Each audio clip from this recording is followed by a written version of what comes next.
Hey everyone, it's Matt, and today we're going to make Hollandaise sauce. Hollandaise is a classical butter sauce. It's an emulsion consisting of egg yolks, clarified butter, and some type of acid. Usually, if you want to do it classically, it's white wine, a reduction of white wine vinegar, water, peppercorns, and shallots.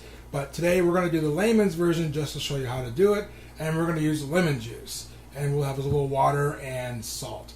Also, if you want to use pepper, once again, please use white pepper, as black pepper will leave black specks in your hollandaise.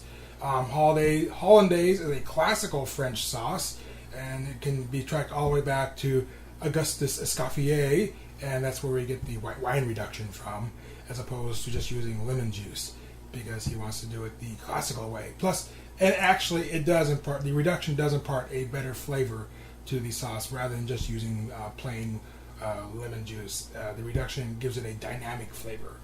Anyways, so the main components of a hollandaise is, of course, egg yolks and a fat. And today we're using butter. We're going to use clarified butter. Clarified butter is where you've taken a regular stick of butter and you removed the 16% of water and the 4% of milk solids, and what you're left is with pure butter fat. So if you take a 1 pound package of butter, which is 16 ounces, what you'll usually get out of it is 12 ounces of actual butter fat, and that's what we're going to do today. So anyways, so let's get started. I'm going to take my pan, I'm going to put it over my burner, I'm going to add 1 pound of cubed unsalted butter. Do not get salted butter because we are reducing this and removing a lot of the liquid, so then it'll be even more saltier than it was before. So we're just going to go ahead and pour this right into the pan. There we go. And we're going to melt this over medium heat, and I'll show you exactly what we need to do to clarify butter. Alright, we're going to go ahead and melt our 1 pound of butter over medium heat, and you can just let this sit here. You don't need to worry about stirring or anything as long as you keep it on medium heat. And we want it to come to a simmer. We do not want to boil our butter. We want to simmer our butter or gently melt the butter. And what we're trying to do here is we're trying to cook off some of the water and also separate the fat from the milk solids. Now, as we progress through the steps, we will skim the scum on top, which will come to the top. We don't want any of that. And we're going to try to leave the heavier stuff at the bottom. When we do remove the fat from the pan, we will try to avoid from getting anything from the bottom. And also, we don't want the water from the bottom because fat rises and sits on top of water. So there'll be some water and milk solids at the bottom of the pan when we're done. And like I said, we want to skim the top, which will get a little foamy with other particulates, which we do not want in our clarified butter. So I'm going to go ahead and let this melt. There it goes. See how it's already doing its thing? And we got this little frothy stuff on top. And I'll be back in a bit. Alright, I've let my butter sit here and simmer for about 3 or 4 minutes. As you can see, it's getting a nice white foamy top on the surface. And what you do is you just skim that off. So what you left, you have this little foamy thing. I'm using that. And you just want to put that in a cup or some sort and just go along. You'll get some of the actual butter, but don't worry about that. Your main goal is to get off the white foamy stuff and just gently skim the top off and removing all the impurities off of your butter. There we go. See, like that. Now we want pure fat when we make hollandaise. You can use whole butter if you want, unclarified, just melted, but the results will be a little more unpredictable than if you use just pure clarified butter. Plus the flavor will be better because with whole butter you'll still have the water and the milk solids in your product, whereas this is just pure butter fat when we're done with it. Alright, so I'm going to continue skimming and I will come back when I'm close to completion. Thank you. Alright, I got the majority of the scum off the top, and what we got left is pretty much pure butter fat except for the heavy stuff at the bottom of the pan, which we're not even going to worry about. We'll stop pouring before we get to that stuff. So what you get out of this is about, let me see if I can hold this correctly, you get about 4 ounces or 3 ounces depending on what, of goo, which is unusable and you can just discard accordingly.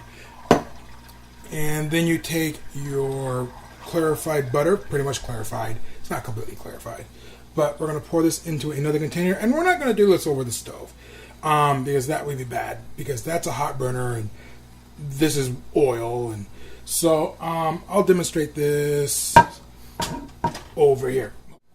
Alrighty, well, I moved away from the burner because I didn't think that was a good idea at all. And I see some more scum has come to the top, so we'll just get that off. Don't worry about it. Yeah, just put that there.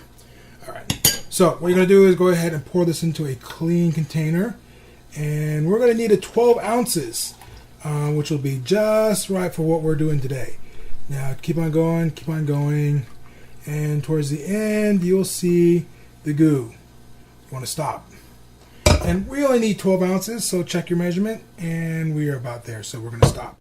The rest of this is pretty nasty, and we're just going to dispose of this. There's still some butter in there, but it's mixed in with other solid products, and I'm not going to worry about it. All right, because we got the 12 ounces we need. So the ratio we're doing is we're doing a 3 egg yolk Hollandaise, which for every yolk will we of course require about 4 ounces of fat. And that's how usually the rule of thumb is for the Hollandaise. So there we go. We've clarified butter. Now, the other stuff you can use this clarified butter for is anything you want to use oil for. You can saute in this. You can poach in this. You can cook this longer and turn it into brown butter, and then poach fish in brown butter. You can actually make a brown butter ice cream if you want, which tastes really good. It's very nutty and aromatic. But when you make brown butter, make sure you turn your burner down really, really low, because you don't want to scorch the butter. You just want to brown it. And there's a fine line between burnt butter and brown butter. So be very careful if you brown your butter. Also, clarified butter makes a wonderful fat for grilled cheese sandwiches and for any other type of bread usage. So that's really, really tasty. And of course, this stuff will sit up hard in your refrigerator. So stick it in the fridge in a bowl or some sorts, and then you can scoop it out as you need it. Make sure you cover it with some type of lid of some sort so you don't get off smells and other things. But you can use it just as if you would use normal butter. Most Indian cooking is done with clarified butter known as ghee. It's Ghee, and that is clarified butter for the most part. Lactose intolerant people. From my experience, and your experience may vary, I have not experienced any lactose related phenomena while using clarified butter products, which is really, really neat. So if you are lactose intolerant, you might want to give clarified butter a try. I can't guarantee complete success, but experimentation is warranted for the most part. All right, now we'll continue on to the next step, which is actually making our Hollandaise.